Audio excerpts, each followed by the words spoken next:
பேரவைத் தலைவர் அவர்களே, நாங்கள் 2021 ஆட்சி பொறுப்பை ஏற்கின்ற பொழுது கொரோனா உச்சத்தில் இருந்த நேரம். அந்த நேரத்தில் ஆட்சி பொறுப்பை ஏற்றபோது கூட கிட்டத்தட்ட 3 மாத காலத்திலே 44,36,000 கோடியாக திட்ட முதலீட்டை நாங்கள் கொண்டு வந்திருக்கோம். இன்னும் நான் ஒரு ஒப்பீடு சொல்லணும்னு சொன்னால், நீங்கள் இப்போ முதலீட்டு மாநாடை கடந்த 13ஆம் தேதி போட்டீங்க. ஜூலை 31 முதல் காலாண்டுகளுக்கான தொழில் முதலீட்டு 4 ஸ்டேட் 4 மாநிலத்தில் ஒரு ஒப்பீடு நமக்கு வெளிவந்து நீங்கள்லாம் பார்த்துருப்பீங்க. அது ஏற்கனவே இருந்த காலாண்டு, அதாவது போன 21 இருந்த காலாண்டுக்கும் இப்போ 26 இருக்கக்கூடிய முதல் காலாண்டுக்கும் உள்ள வித்தியாசம் ஒப்பீடு. அதில் என்ன கொடுத்துருக்காங்கன்னா, கர்நாடகாவில் முந்தைய காலாண்டை விட வளர்ச்சி விகிதம் 2232.53% அதிகரிச்சிருக்கு ஜூலை 31 3 மாதத்தில் காலாண்டில். கேரளாவில் முந்தைய காலாண்டை விட 294.94% முந்தைய காலாண்டை விட தொழில் முதலீடு அதிகரிச்சிருக்கு வளர்ச்சி. மேற்கு வங்காளத்தில், இதெல்லாம் நம்ம ஸ்டேட் தேர்தல் நடக்கும்போது தேர்தல் நடந்த மாநிலங்கள்.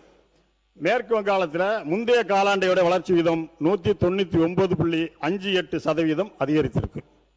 ஆனால் நம்முடைய தமிழ்நாட்டில் நம்முடைய அமைச்சர்கள் கேட்டது போல அந்த 3 மாத காலத்தில் ஜூலை 31 வரை நீங்கள் பார்ப்பீங்கன்னு சொன்னால், தமிழ்நாட்டில் முந்தைய காலாண்டை விட 74.48% சரிந்துள்ளது. 200-300% 3 மாநிலங்கள் உயர்ந்திருக்கு.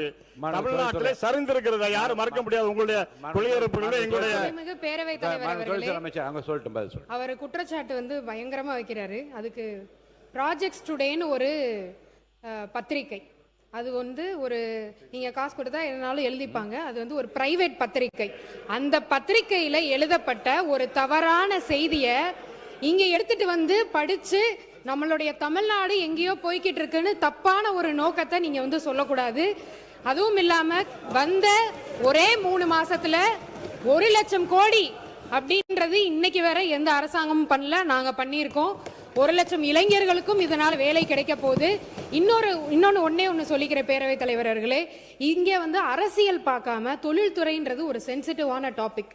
அதாவது இன்வெஸ்டர்ஸ் எல்லாரும் உட்காந்து பார்த்துட்டு இருக்காங்க. இதுல அரசியல் அப்படின்றத என்னைக்குமே திணிக்கவே கூடாது. இங்க இருக்க 234 உறுப்பினர்களும் 1.5 ட்ரில்லியனை ரீச் பண்றதுக்கு எல்லாரும் ஹெல்ப்ஃபுல்லா இருந்து எல்லாரும் இதை அச்சீவ் பண்ணணும். இதை அந்த அரசாங்கம் செய்தது இந்த அரசாங்கம் செய்ததுன்னு அரசியல் பண்ணாம இளைஞர்களை மட்டுமே நோக்கமா நீங்க வச்சிருந்தீங்கன்னா இதை பத்தி நீங்க பேச மாட்டீங்க.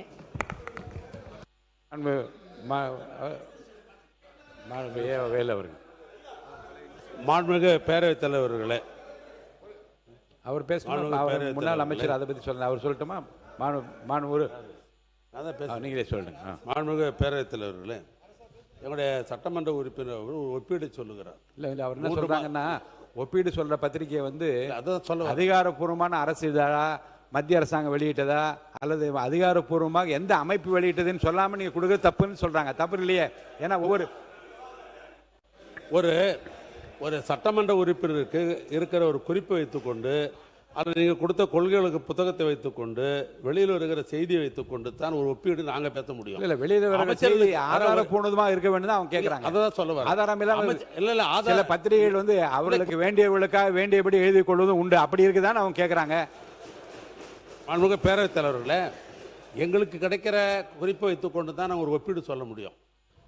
அரசை பொறுத்தளவுக்கு பல்வேறு வகையில் அவர்களுக்கு தகவல் சேகரித்துக்கு அதிகாரிகள் இருக்கிறார்கள். நாங்கள் சொல்கிற ஒப்பீடு சரியில்லை என்று சொல்லுவதற்கு உங்களுக்கு அந்த உரிமை உண்டு, அது ஒன்றும் மாற்றம் இல்லை. அதை சொல்லுகிற இடையில் காசு கொடுத்தா பத்திரிகைக்காரங்க எது வேணாலும் எழுதுருவாங்க என்பது ஒட்டுமொத்த ஜனநாயகத்தை, ஏன்னா ஜனநாயகத்தில் 4வது தூணு பத்திரிகை, தொலைக்காட்சி, அதை கொச்சப்படுத்தக்கூடாதுன்றதான் என்னுடைய முதல் பிரச்சனை. ஒன்று, தொழில்துறை அமைச்சர் உறுப்பினர் தங்கம் தென்னரசு அவர்கள். பேரவைத் தலைவர் அவர்களே, ஒரு அரசாங்கத்தினுடைய செயல்பாடுகளை குறித்து 3வது கண்ணாக இருந்து விமர்சனங்களை எடுத்து வைப்பது பத்திரிகைகள், ஊடகங்கள். அந்த பத்திரிகைகளில் வரக்கூடிய செய்திகள் மீது இப்படி நம்மளுடைய அவையிலே அப்படி ஆட்ரிபியூட் பண்ணக்கூடாது. அவர்கள் என்ன நடந்து கொண்டிருக்கிறதோ அதை பற்றி எழுதுவார்கள், ஒப்பீடுகளை பண்ண முடியும். மேடம் ஒரு நிமிஷம் நீங்கள் அப்படி கொடுக்கக்கூடிய பத்திரிகைகளிலே ஆளுங்கட்சிக்கு ஆதரவாக காசு வாங்கி கொண்டு எழுதுகிறார்கள் எதிர்க்கட்சிகளுக்கு காசு வாங்கி கொண்டு எதிர்க்கட்சிகளுக்கு ஆதரவாக எழுதுகிறார் என்றதெல்லாம் பொதுவாக பொதுவாக பத்திரிகைகளை குறித்து அவ்வாறு அமைச்சர் அவர்கள் இந்த அவையிலே சொல்லக்கூடாது. பத்திரிகையில் 2 புறம், ஏன்னா நீங்க ஒரு பத்திரிகை ஒரு குறிப்பிட்ட ஒப்பீடை செய்திருக்கிறது, ஒரு குறிப்பிட்ட புள்ளி விவரத்தை கொடுத்திருக்கிறது என்பதற்காக இவர்கள் காசு வாங்கி கொண்டார்கள் என்று ஒரு பத்திரிகை பற்றி குறிப்பிடுவது என்பது ஒட்டுமொத்தமாக பத்திரிகையை எல்லா பத்திரிகையிலும் அது குறிப்பிடுவதாக அமைந்துவிடும். எனவே அது போன்ற ஒரு நிலைப்பாட்டையோ அது போன்ற ஒரு செய்தியோ மாண்புமிகு அமைச்சர் அவர்கள் அவையிலே சொல்வது அழகல்ல என்பதை நான் தெரிவித்தேன். மாண்பு சட்டத்துறை அமைச்சர், நான் அதை பற்றி விளக்கம் நான் சொல்றேன் அப்புறமா. பேரவைத் தலைவர் அவர்களே, அமைச்சர் அவர்கள் சொன்னது ஒரு சில பத்திரிகைகள் நம்பகத்தன்மையில் நிறைய பத்திரிகைகள் இருக்கு. அதுல ஒரு சில பேர் அவர்கள் அவர்களுக்கு தேவையான செய்திகள் அதெல்லாம் நம்பகத்தன்மை இல்லாத நிறைய பிசினஸ் ரிவ்யூஸ் எழுதுறவங்க நிறைய அந்த மாதிரி எழுதுவார்கள். அதை எடுத்துக்கொண்டு இது மாதிரியான ஒரு சபையில் பேசும்பொழுது முதலீட்டாளர்கள் அனைவரும் பார்த்து கொண்டிருக்கிறார்கள். அவர்களுக்கு ஒரு எண்ணம் தவறான எண்ணம் உருவாகும். அதன் மூலமாக மாநிலத்திற்கு கெட்ட பேர் என்ற ஒரு இதெல்லாம் சொன்னார். ஆதாரபூர்வமாக இப்ப தேசிய அளவில் கொடுக்கப்படும் ஒரு கணக்கீடோ அந்த மாதிரி கொடுத்தா பரவாயில்ல. ஏன்னா பத்திரிகைகள் நிறைய இருக்கு. இப்ப தினத்தந்தி கூட தான் நல்ல பத்திரிகை நல்லா இருக்கு. அவங்க கூட கடந்த வாரம் ஒரு செய்தி போட்டிருந்தாங்க. லஞ்சம் ஊழலுக்கு எதிராக முதல்வர் விஜய் அவர்கள் சாட்டையை சுழட்டி இருக்கிறான்னு போட்டிருக்காங்க. அது போன்ற விஷயங்கள் கண்டிப்பாக நாம் நம்புறோம். ஏன்னா ஆக்கப்பூர்வமாக நம்பகத்தன்மை உள்ள பத்திரிகைகள் நிறைய இருக்கு. அதையெல்லாம் நம்ம கண்டிப்பா எடுத்துக்கிறோம். நம்பகத்தன்மை இல்லாத பத்திரிகைகள் பற்றி தான் அவங்க சொல்றாங்க. அது எந்த பத்திரிகை, அதை பத்தி நம்ம இந்த மாதிரியான ஒரு நேரத்தில் பேச வேண்டாம். உறுப்பினர் எடப்பாடி கே பழனிசாமி அவர்கள்.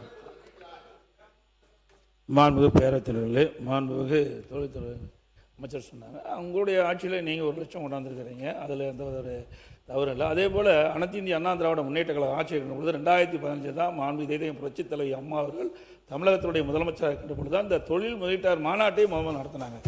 பிறகு பார்த்தீங்கன்னா அதில் 2,62,200 கோடி தொழில் முதலில் ஈர்க்கப்பட்டு 74 புரிந்துணர்வு ஒப்பந்தங்கள் போடப்பட்டன. அதற்கு பிறகு அம்மாவுடைய அரசு 2019 ஜனவரியில் தொழில் முதலீட்டு மாநாட்டை சென்னையில் நடத்தி சுமார் 3,05,000 கோடி தொழில் முதலீட்டு ஈர்க்கப்பட்டு 304 புரிந்துணர்வு ஒப்பந்தங்கள் போடப்பட்டது. இது புரிந்துணர்வு ஒப்பந்தம் போட்டோம்னே உடனே தொழிற்சாலை வந்துடாது. பெரிய நிறுவனங்களாக 3 வருஷம் 4 வருஷம் ஆகும் தொழிற்சாலை பயன்பாட்டுக்கு வருவதற்கு. ஒரு தொழில் புரிந்துணர்வு ஒப்பந்தம் போட்ட உடனே அதற்கு முதல் நிலை எடுக்க வேணும், பிறகு அனுமதி வாங்கணும், மத்திய அரசு மாநில அரசு பல அனுமதி வாங்க வேணும், பிறகு கட்டடம் கட்ட வேணும், அதுக்கு உண்டான எந்திரங்கள் பொறுத்து வேணும், அதுக்கு ஊழியர் அமைக்கணும், நிரந்தரம், அதுக்கு வங்கியில் கடன் பெற வேண்டும். இவ்வளவு பிரச்சனை இருக்குது. உடனே புரிந்துணர்வு ஒப்பந்தம் போட்டால் எந்த தொழிற்சாலையும் பயன்பாட்டுக்கு வராது. ஆக பல புரிந்துணர்வு ஒப்பந்தங்கள் பயன்பாட்டுக்கு வரும், பல புரிந்துணர்வு ஒப்பந்தங்கள் வராமல் போகும்.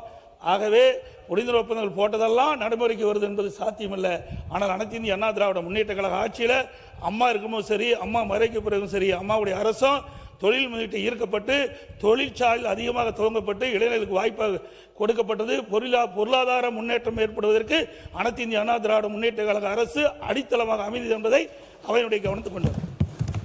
தொழில்துறை அமைச்சர் அவர்கள். மாண்புமிகு பேரவைத் தலைவர் அவர்களே, இன்னொன்று என்னென்னா, அந்த ப்ராஜெக்ட் ஸ்டூடெண்ட் இருக்கிற அந்த இதை எடுத்துகிட்டு இங்கே பேசும்போது ஒன்று மட்டும் அவங்க கூகுள் சர்ச் நார்மலாக பண்ணியிருந்தாலே தெரிஞ்சிருக்கும். நாங்கள் வந்த உடனே எல்என்டி 18,600 கோடியில் 8,200 வேலை வாய்ப்புகள் தரோன்னு சொல்லி போட்டிருந்தோம். ஆனால் அதில் அவர் சொன்னது பார்த்தீங்கன்னா 7,000 கோடின்னு தான் மென்ஷன் பண்ணியிருக்காங்க. நார்மலாக நீங்கள் ஒரு கூகுள் சர்ச் பண்ணியிருந்தாலே அந்த நம்பரே தப்புன்றது உங்களுக்கு தெரிஞ்சிருக்கும். இப்படிப்பட்ட ஒரு தவறான ஒரு செய்தியை எடுத்துட்டு இங்கே சொல்லக்கூடாதுன்றது தான் நான் இங்கே சொல்லிக்கிறேன். செய்திகளை உடனுக்குடன் தெரிந்து கொள்ள கீழ்கண்ட கேபிள் மற்றும் டிடிஹெச் நெட்வொர்க்குகளில் எம்நாடு செய்தி தொலைக்காட்சியை காணுங்கள். பாதகம் செய்பவரை கண்டால் நாம் பயம் கொள்ளலாகாது பாப்பா. மோதி மிதித்து விடு பாப்பா, அவர் முகத்தில் உமிழ்ந்து விடு பாப்பா. அண்மை செய்திகளை உடனுக்குடன் தெரிந்து கொள்ள இணைந்திருங்கள் எம்நாடு தொலைக்காட்சியுடன்.